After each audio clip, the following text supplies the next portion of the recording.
estamos terminando este mes, el mes de las misiones. El mes de octubre es el mes de misiones. Es el mes donde regularmente todas las iglesias hacen actividades a favor de las misiones. Para nosotros las misiones es fácil, porque nosotros tenemos libertad de poder predicar la palabra en todo lugar y en todo tiempo. No tenemos esas trabas para llevar la palabra.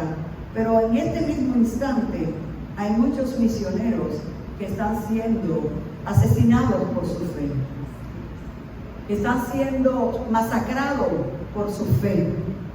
Hay muchos misioneros que los matan con toda su familia por tener una Biblia, por enseñar de Jesucristo. En el mundo musulmán, el cristianismo es perseguido. En Corea, en la China comunista, en Rusia, hay muchos países donde usted decir que es cristiano es darse sentencia de muerte. Y hay muchos hombres y mujeres que no les importa exponer su vida con tal de llevar esperanza al perdido, de llevar a Jesucristo. Y nosotros que tenemos aquí la libertad, muchas veces nos cohibimos de hablar de Cristo y la gente a nuestro alrededor se está perdiendo. Por eso estos 3 domingos hemos estado predicando acerca de lo que es la iglesia y su misión, la misión, el propósito, la razón de ser de la iglesia de Jesucristo. Y como base para estas predicaciones estamos leyendo a Mateo capítulo 28. Pueden buscar en sus Biblias Mateo capítulo 28 y vamos a leer versos 18 al 20, y también Marcos capítulo 16 del verso 15 al 18 también vamos a leer. Y leemos la palabra del Señor para la gloria del Dios eterno.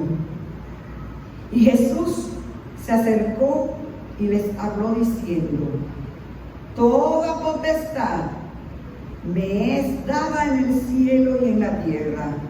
Por tanto, id y haced discípulos a todas las naciones, bautizándolos en el nombre del Padre y del Hijo y del Espíritu Santo, enseñándoles que guarden todas las cosas que os he mandado. Y he aquí, yo estoy con vosotros todos los días hasta el fin del mundo. Amén. Marcos 16, 15 al 18 dice: y les dijo: id por todo el mundo y predicad el evangelio a toda criatura.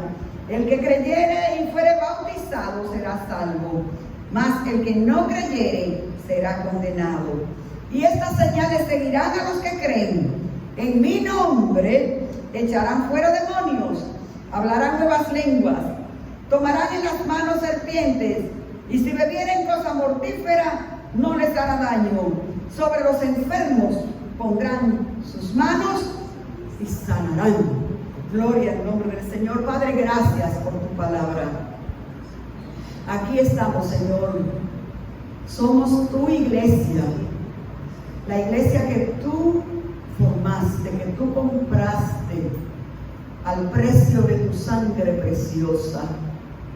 Aquí estamos, Señor, dispuestos a ser enseñados, a ser instruidos por ti. Espíritu Santo, ayúdanos a poder cumplir el propósito, la razón de nuestra existencia como cuerpo tuyo, como edificio santo. Oh Señor, como embajadores de tu reino, para llevar a otros palabra de esperanza. Espíritu Santo, solo tú eres el que puede obrar en nuestros corazones, en nuestras mentes, transformarnos, encender en nosotros esa llama Oh Señor, para nosotros poder salir y hacer tu voluntad a la cual tú nos has llamado. Glorifica tu nombre, medio nuestro Señor. A ti te daremos toda gloria y toda alabanza, porque solo tú eres merecedor. En Cristo Jesús oramos. Amén. Y amén. Pueden tomar su asiento, mis amadas y mis amados. Hemos estado predicando ya por 2 domingos, hoy, tercer domingo, acerca de lo que es realmente la misión de la iglesia. El por qué existimos como iglesia, como cuerpo de Cristo, del cual Él es la cabeza. El apóstol Pablo dice que nosotros somos un edificio de Dios, que Él está construyendo este edificio y que cada uno somos piedras vivas. Es un edificio vivo. Hay muchos edificios, o hubieron muchos edificios que hoy son ruinas. Las grandes edificaciones del Imperio Romano. Por eso cuando se viajan los turistas a el viejo Europa, lo que se va a contemplar es grandes ruinas, porque lo que fueron grandes palacios, lo que quedan son grandes ruinas, porque esas edificaciones tienen material físico que se deteriora, que se va dañando con los años y con el tiempo, y que se va calcificando, las piedras se van dañando y se convierten en ruinas, que solamente quedan como columnas, testigos de que en un tiempo ahí hubo gloria. Pero el edificio que Dios está construyendo en Cristo como base, como fundamento, como dice el apóstol Pedro, la piedra que desecharon los edificadores ha venido a ser la cabeza del ángulo, ha venido a ser donde se fundamenta ese edificio, y es un edificio espiritual del cual cada pieza que lo forma son piedras, pero piedras vivas, porque tenemos la vida en Cristo, y este edificio es un edificio eterno, que no está finalizada su construcción. Y por eso cantábamos: Jesús está buscando obreros hoy. Obreros hoy que quieran ir con Él. Porque una vez que somos escogidos, nos convertimos en obreros para buscar a otras piedras, para que vengan a formar parte del edificio eterno. Ese edificio que dice la palabra que no tiene necesidad en la manifestación gloriosa de Cristo con su iglesia de sol ni de luna. No habrá noche, no habrá tinieblas, no habrá dolor, no habrá tristeza, porque el mismo Señor es su lumbrera y es la nueva Jerusalén que bajará del cielo, la nueva iglesia, la novia de Cristo, del cual usted y yo somos parte. Pero esa misión de la iglesia, vimos el domingo pasado, que no se limita solamente con dar la noticia, con predicar y llevar el mensaje. Más que llevarlo, Jesús dijo: hagan discípulos. Y el hacer discípulos, eso requiere dedicación y requiere de tiempo, de entrega. Hacer discípulos es enseñar formando con el ejemplo, para que el que es discípulo, el que se va formando, aprenda a ser fiel a la enseñanza, a la doctrina que el maestro de maestro a quien nosotros enseñamos y de quien hacemos discípulos es Jesucristo el Señor nuestro. No hacemos discípulos para nosotros. No hacemos copias nuestras. Porque el discípulo se parece a su maestro. Entonces muchas veces hay personas que creen que tienen que como imitar la persona que le enseñó la palabra. Y yo recuerdo en décadas atrás cuando el hermano Gigi Ávila, un gran evangelista puertorriqueño, yo creo que todos, muchos conocen de él, han escuchado, hacía grandes campañas.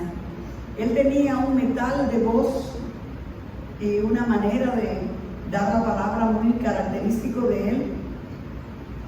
Y en esa época andaban muchas copias de Gigi Ávila, porque casi todos los evangelistas querían parecerse hablando a él. Y eran como que son discípulos de él, para hablar y dar la palabra.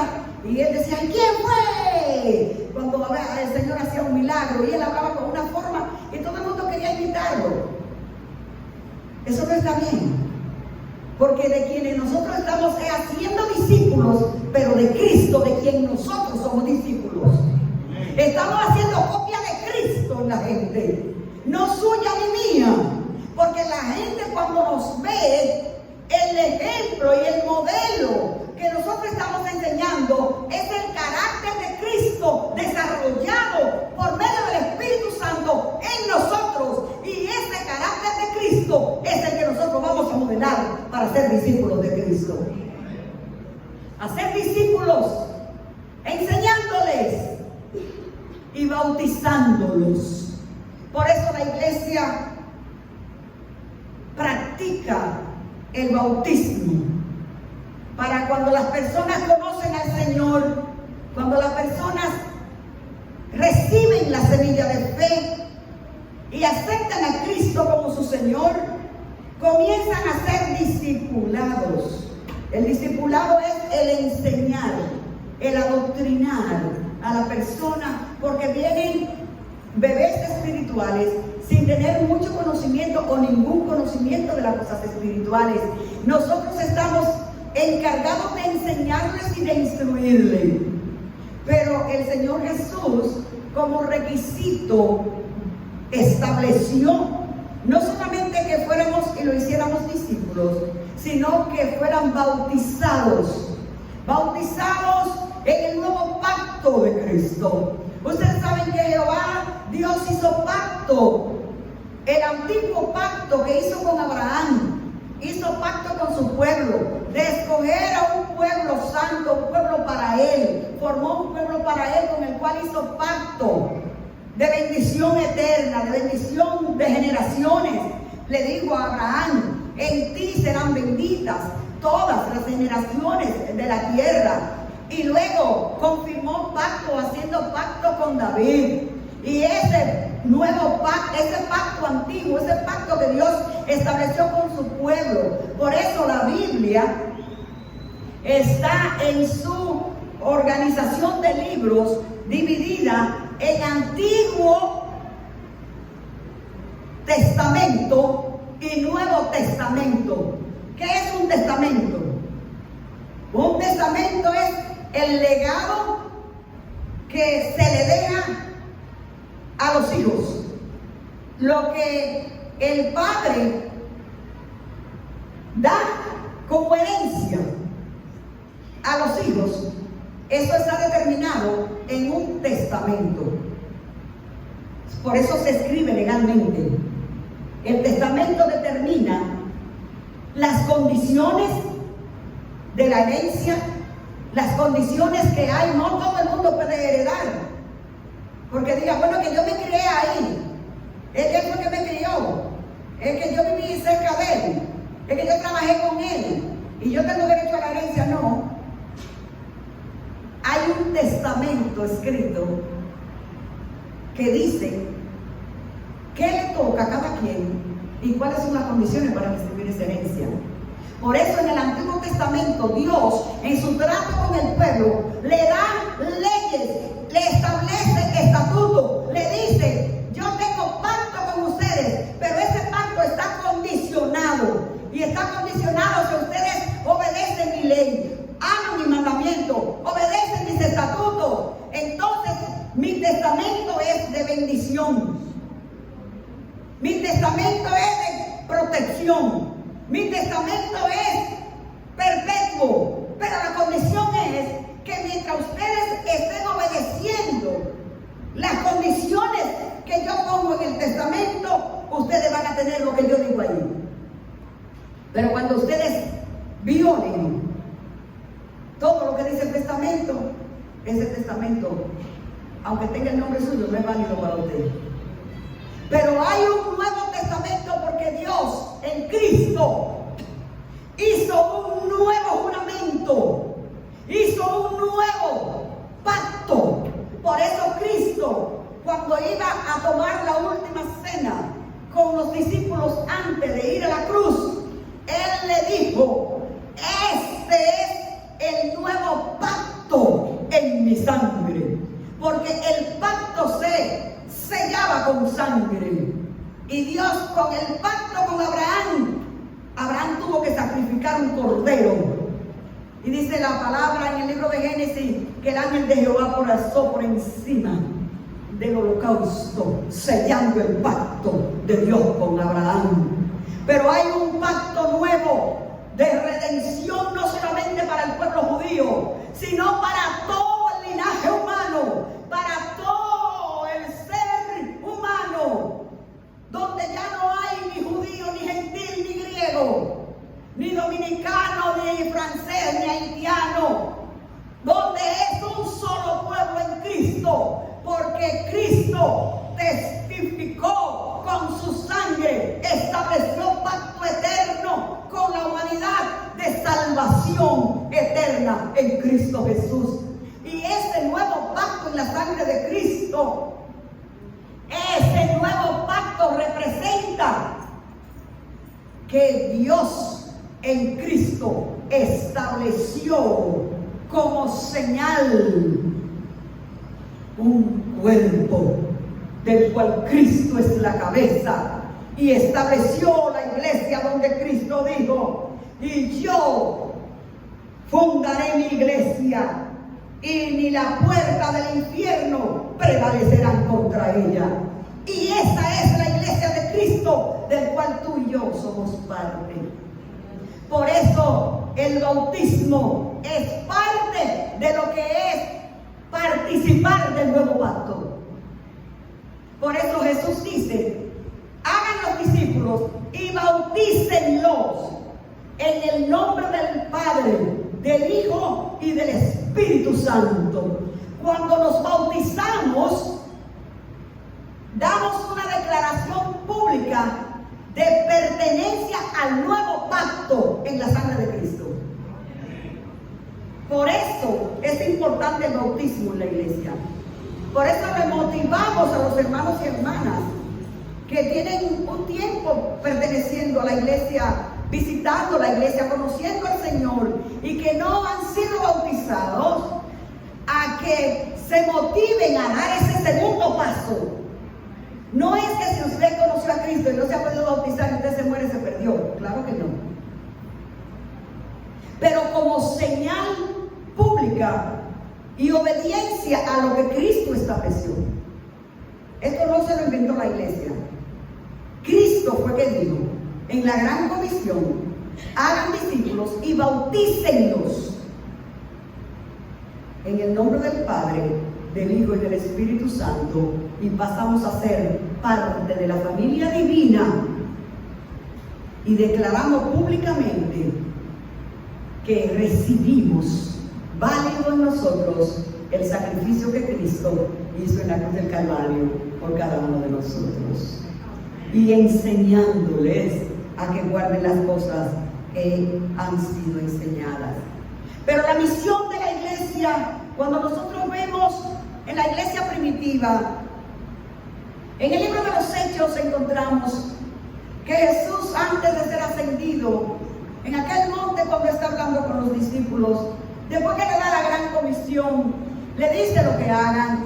Ellos cuestionan con relación al fin del tiempo. Y ellos le dicen, porque no habían entendido la misión. Al no entender la misión, ellos creían que eso era para ahora. Ya somos salvos, ya somos tuyos. Ahora, ¿qué va a pasar? Establece tu reino. En este tiempo, y Jesús le dice en Hechos capítulo 1, verso 8, ustedes quédense en Jerusalén hasta que ustedes sean llenos, investidos del Espíritu Santo, y ustedes entonces recibirán poder para serme testigos, y me serán testigos en Jerusalén, en Judea, en Samaria y hasta lo último de la tierra. La iglesia primitiva, los apóstoles, fueron al aposento alto y allí entraron como apóstoles de Cristo. Todavía no eran iglesia, pero aquel glorioso día, cuando todos unánimes juntos, dice el libro de los Hechos, estaban allí esperando y orando por aquella promesa del Padre, que Jesucristo le dijo: yo rogaré al Padre para que Él envíe el Espíritu Santo, para que Él esté con ustedes y en ustedes. Él es el que lo va a capacitar, Él es el que lo va a empoderar para que ustedes puedan cumplir la gran misión que yo les he encomendado. Y registra la palabra que aquel día sopló como un viento recio, se oyó como un viento recio que soplaba y que llenó la casa donde estaban todos reunidos, y dice que todos fueron llenos del Espíritu Santo. Y ahí comenzó la primera campaña evangelística. Allí se estableció, allí se inauguró la iglesia de Jesucristo. Cuando Pedro, aquel Pedro cobarde, aquel Pedro que en un impulso de emoción le dijo a Cristo: si yo me tengo que morir por ti, yo me muero. El que te venga a hacer algo a ti se va a tener que ver conmigo. Jesús le dijo: Pedro, no te apresures, Pedrito, que antes que el gallo cante, ustedes saben lo que dijo, ¿verdad? Tú me vas a negar. Y fue tan cobarde que la primera vez que lo negó fue frente a una muchacha. Ni siquiera los militares romanos estaban ahí. Una muchacha que lo llevó calentándose abajo de ahí cerca donde estaba la fogata, y se estaba calentando ahí, y él hablando, y ella lo oyó, y él dijo: ay, ese es de él, ese es uno de ellos, porque él se parece hablando a ellos. Yo no conozco a ese hombre, yo no lo conozco, yo no sé quién es ese hombre. Y dice la Biblia que juró con maldición que él no conocía a ese hombre. Cristo lo restaura después de resucitado. No lo rechaza por su cobardía, sino que le da una encomienda. Tú vas a engrandecer mi reino. Tú vas a llevar mi palabra. Tú vas con valentía a inaugurar mi iglesia.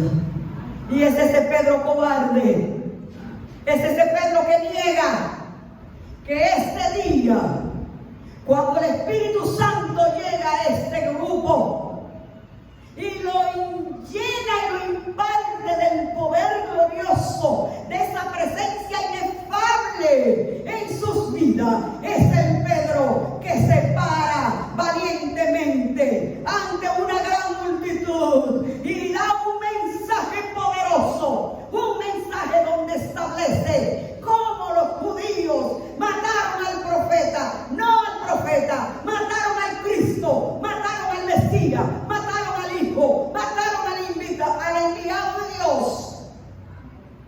Pero que esa muerte solamente fue para que se cumpliera lo escrito y lo profetizado por los profetas. Pero que ese Cristo que ellos habían crucificado a los 3 días, la tumba no lo pudo retener, la muerte no pudo aguantarlo, y Cristo resucitó triunfante de la tumba.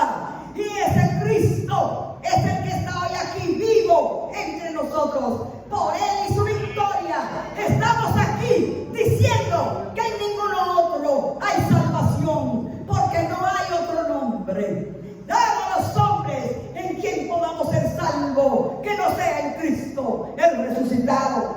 ¡Aleluya! ¡Gloria al nombre del Señor! Y esa es la iglesia que se inaugura triunfante. Y el libro de los Hechos registra que ese día 3,000 almas vinieron a Cristo. ¡Aleluya! Tremenda inauguración. Habían 120. Y ese día se añadieron 3,000. Y cuando vemos los primeros capítulos del libro de los Hechos, vemos una iglesia triunfante, una iglesia unificada, una iglesia que comenzó a cumplir su misión con todo el corazón. Dice el libro de los Hechos que vivían en una comunión, que vivían partiendo el pan, que vivían cada uno. Era una cosa, mire, tan lindo como vivían los hermanos de la primera iglesia. Tenían todas las cosas en común, participaban en las casas, dando el mensaje, haciendo obras y maravillas. Pero quiero que veamos que no siempre cumplir la misión es placentera, que no siempre cumplir la misión que el Señor nos ha encomendado vamos a cosechar solamente triunfos y gozo. Porque en el libro de los Hechos, en el capítulo 3, encontramos que Pedro y Juan iban para el templo a la hora de la oración. Y había un tullido que siempre estaba en la puerta del templo pidiendo limosna. Y ese día no fue una excepción. Él también fue a su oficio de pedir. Y cuando Pedro y Juan lo ven, él extiende su mano esperando de ellos una limosna. Pero Pedro, lleno del Espíritu Santo, empoderado y capacitado para hacer lo que Cristo le dijo en Marcos capítulo 16, donde dijo: a los que creen en mi nombre, sobre los enfermos pondrán la mano y sanarán. Y Pedro creyó esa palabra y lleno del Espíritu Santo le dice a este cojo: nosotros no tenemos ni oro ni plata para darte. Y yo me imagino la frustración de ese pobre mendigo. Se desmoralizó. Bueno, imagínate, Pedro le dice: míranos. Wow, la que me van a dar hoy es buena. Una buena limosna, míranos. Porque muchas veces la gente da la limosna y ni mira al mendigo. Pero míranos. Cuando él lo mira, entonces lo que le dice es: bueno, mira, nosotros no tenemos ni oro ni plata. El tullido dijo: ¿y entonces para qué me dice que lo mire? ¿Para decirme que no me tiene nada que dar? Pero qué bueno que el poder del Espíritu Santo estaba en Pedro.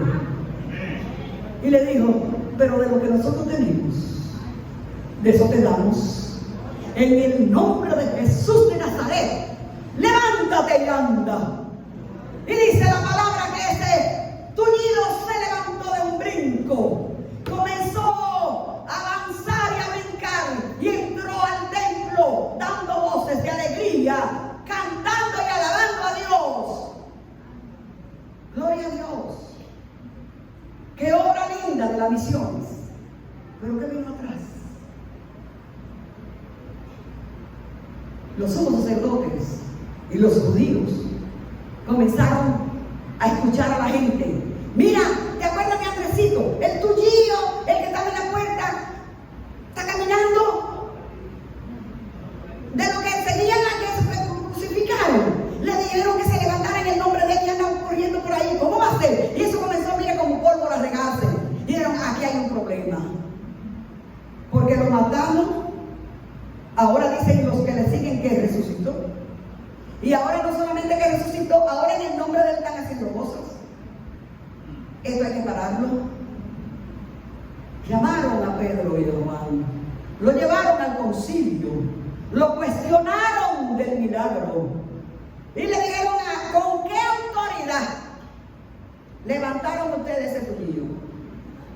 Y Pedro dice, mire, no hay autoridad humana que limite el poder de Dios cuando se quiere manifestar, sino que por obra de aquel que ustedes mataron y que Dios resucitó de los muertos, está este hombre de pie en su presencia. No encontraban qué hacer. Lo intimidaron y lo azotaron y le dijeron, le prohibimos determinantemente que hablen en ese nombre. Y Pedro le dice, es preciso obedecer a Dios o a los hombres. Nosotros no lo vamos a callar. Y dice la palabra que cuando llegaron a la congregación y contaron todo lo que le habían hecho y todo lo que le habían dicho, oraron y dijeron, oh Señor, mira sus amenazas y concédenos que con todo de nuevo hablemos tu palabra. Porque las misiones, aunque traen persecución, aunque traen sufrimiento, es una misión santa, sagrada, divina, y nada puede detener el avance del reino de Dios en Jesucristo. Nosotros tenemos un desafío como iglesia del siglo XXI.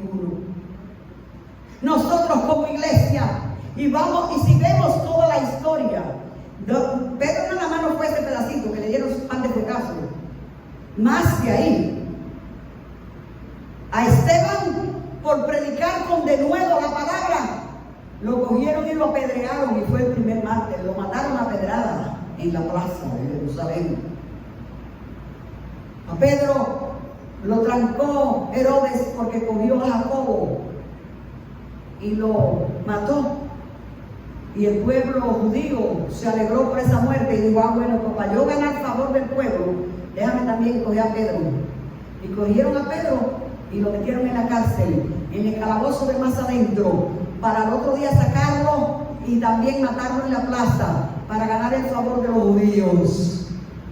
Estaban en tiempo de elección y él quería Herodes ganar. Y para ganar votos, vamos a matarle a este. Pero el tiempo de Pedro no se había cumplido. Y dice la palabra que a medianoche el ángel de Jehová lo despertó. Me llama la atención que Pedro, sabiendo que al otro día le iban a quitar la cabeza de donde la tenía, estaba durmiendo. A mí me dicen una cosa así, no pego un ojo. Pero Pedro estaba, mire, durmiendo tranquilo. El ángel de Jehová tuvo que despertarlo. Pedro, ¿qué pasó? Levántate, ponte la ropa, cíñete, camina, vámonos. Y dice que inmediatamente, porque lo tenían en el calabozo de más adentro, con cadenas, las cadenas se le cayeron. Y el ángel le dijo, sígueme. Y las puertas se abrieron. Ustedes saben que ahora la gente cree que las puertas automáticas se le inventaron ahora. Y entonces tú llegas y la puerta con el sensor desde que se abre, ¿verdad? La gente cree que es el invento de ahora. Mire, el ángel, la primera puerta eléctrica, la puso en la cárcel de Jerusalén donde estaba Pedro. Porque desde que se paraban a las puertas se abrieron. Y no era puerta de cristal como ahora, puerta de hierro con cerrojo.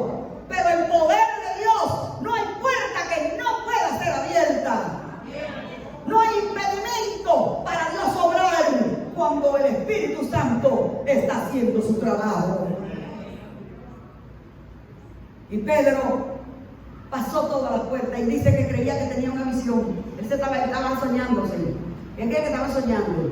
Y cuando estaba fuera de la cárcel, a 2 esquinas, el ángel desapareció y lo dejó ahí. Pedro entonces dijo, pero no es soñando, es de verdad, estoy en la calle. Cuando llegó a la casa donde estaban los hermanos orando por Pedro, ni lo creían. A veces nosotros oramos por cosas que el Señor quiere que hagamos, que queremos que haga. Y cuando la hace no la creemos. Estaban orando por Pedro. Y cuando va Pedro y toca, a media madrugada, los hermanos estaban en vigilia, como estábamos nosotros el viernes, orando por Pedro.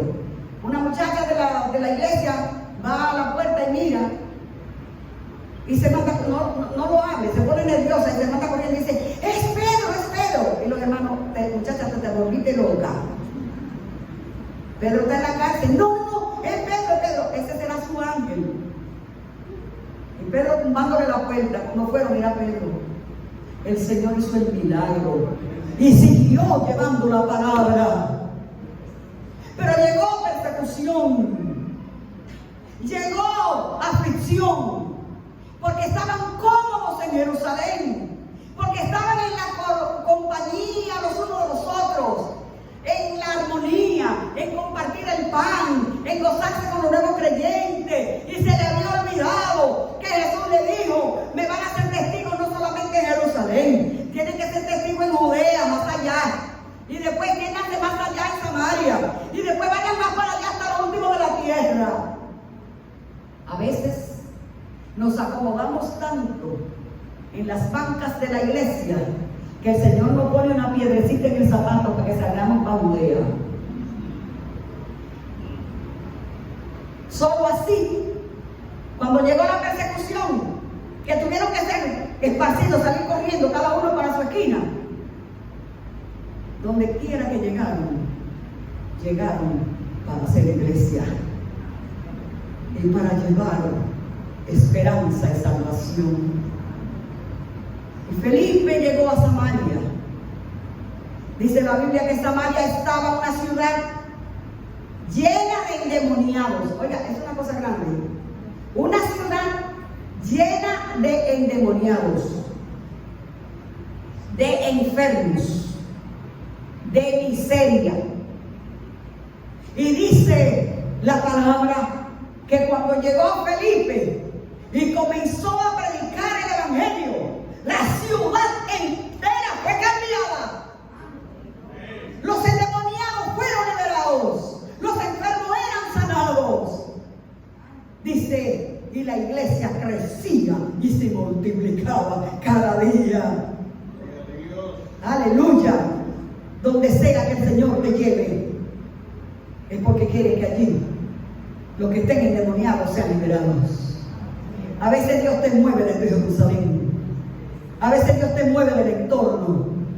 A veces Dios te pone, quizás estás muy cómodo en un trabajo, donde tienes los hermanos que trabajan junto contigo y son cristianos quizás alrededor, y ya te acomodas, o si no son cristianos, ya todos te respetan como cristiano, ya le predicaste a todos, te toleran y no hay problema. Y entonces el Señor dice, tú estás muy cómodo, espérate. Y te manda, te quitan ese trabajo y te mandan un trabajo donde está lleno de impíos, incrédulos, lleno de demonios. ¿Y qué hago yo aquí? Y comienza a clamar, ay Señor, ¿qué yo hago aquí? Líbrame, yo soy tu hijo. No. Te traje a Samaria para que los endemoniados sean liberados, para que los enfermos sean sanados. Porque el Señor, a través de su iglesia, es que Él hace las maravillas.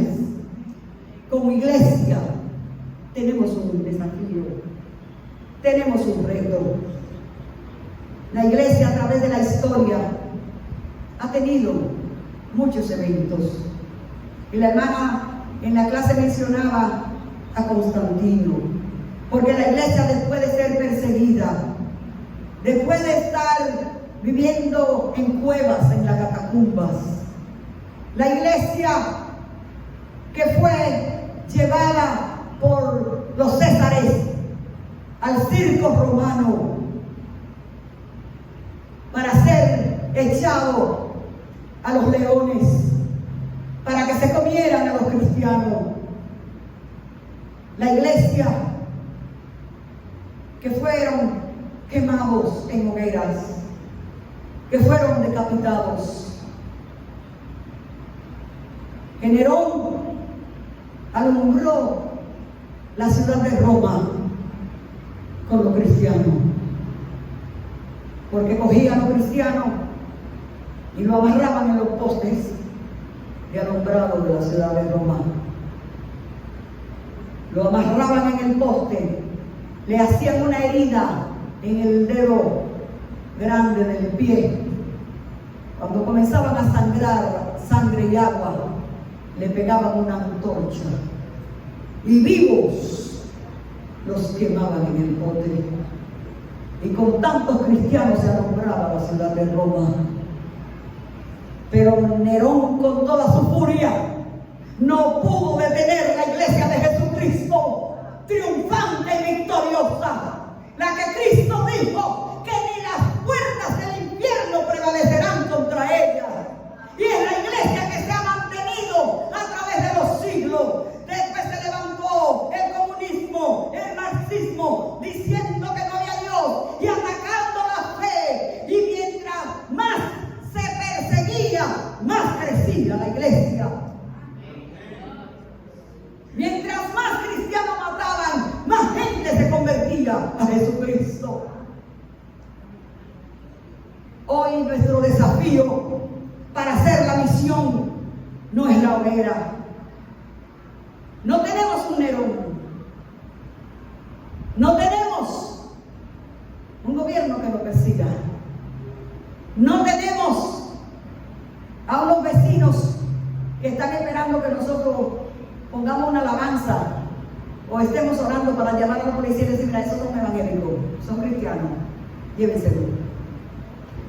Tenemos libertad, pero estamos frente quizás al desafío más grande que la iglesia haya tenido a través de los siglos, porque tenemos el desafío de una sociedad secularista, humanista, una sociedad que ha perdido el temor, una sociedad corrompida, una corrupción de intereses que sin darse cuenta la iglesia ha sido permeada por ella.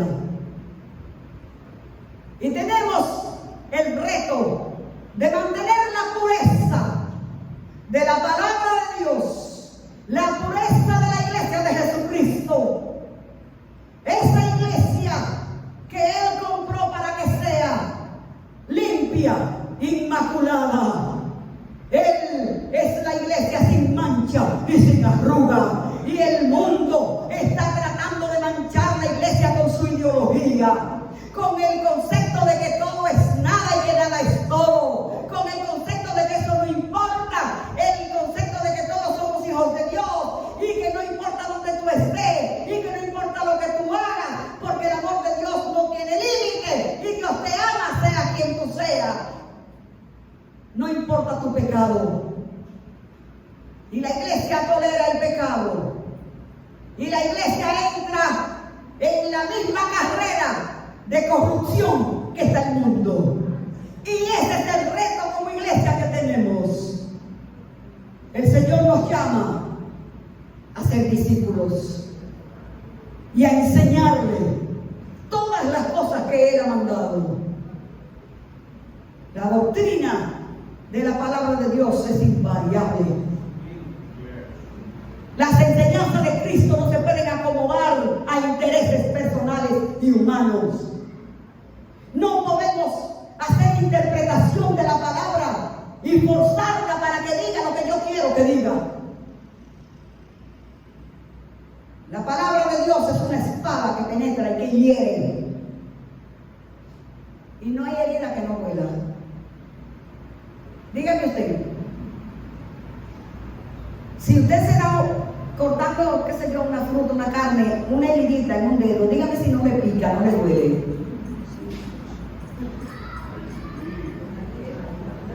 No hay herida que no duela. Y si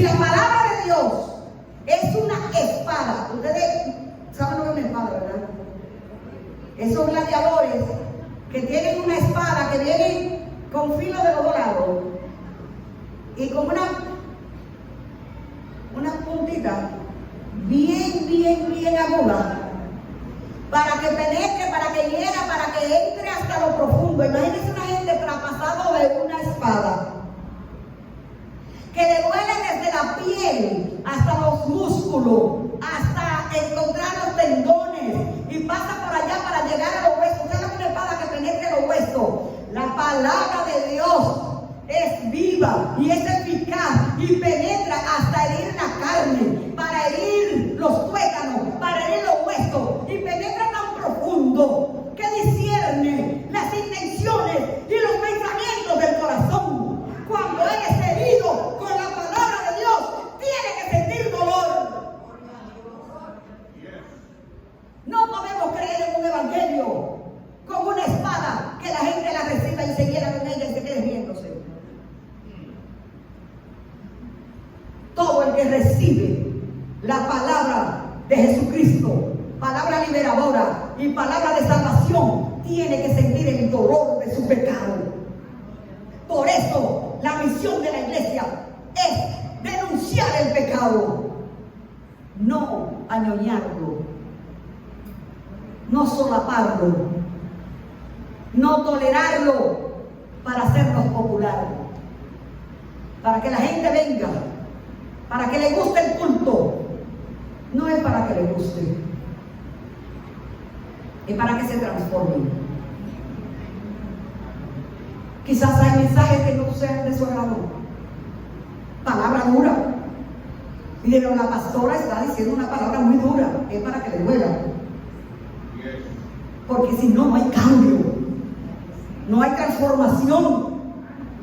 Y el reto que tenemos como iglesia de este siglo es mantener la pureza de ese mensaje que transforma la vida, que hay que renunciar al pecado, que el pecado es pecado, que Dios ama al pecador, pero aborrece el pecado. No podemos congraciarnos con el pecado. Tenemos que declarar la palabra de Dios para que las vidas sean transformadas. Y nosotros como iglesia en Riviera del Caribe tenemos un reto, un desafío. El Señor nos llama a llevar a la gente el diagnóstico de su corazón. Usted y yo somos médicos espirituales, y muchas veces la gente tiene los síntomas y no sabe lo que tiene. ¿Usted sabe eso? Pero uno va a los médicos por eso, ¿verdad? A veces uno siente un síntoma y uno no sabe lo que tiene, porque uno no tiene ese conocimiento. Entonces uno va al médico y el médico te examina, te hace estudio y te dice: lo que tú tienes esto, esto y esto. Pero un médico es bueno, muy bueno, no solamente cuando da el diagnóstico correcto. Hay muchos médicos que su especialidad es dar el diagnóstico, pero no saben cómo curarlo. Entonces ya tú sabes lo que tienes, pero ¿y entonces ahora? No hay cura.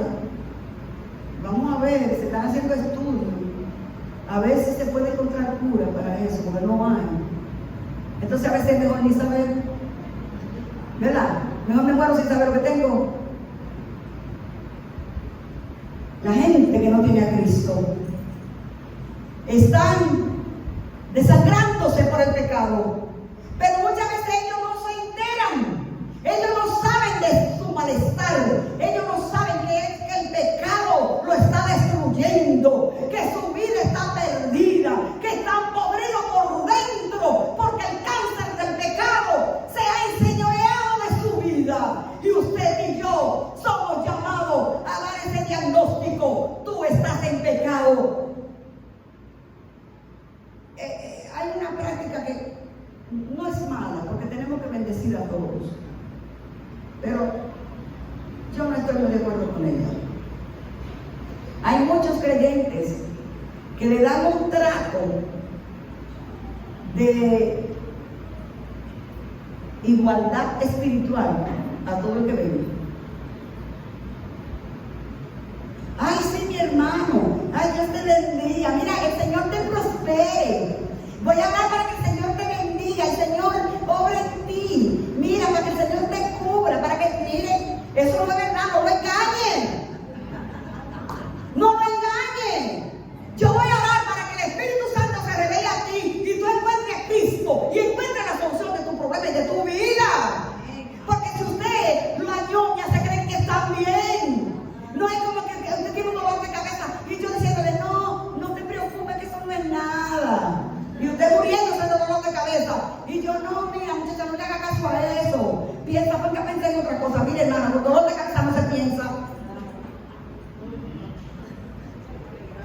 A veces tenemos la culpa de que mucha gente no sienta lo mal que está en su pecado porque nosotros le hacemos creer que están bien.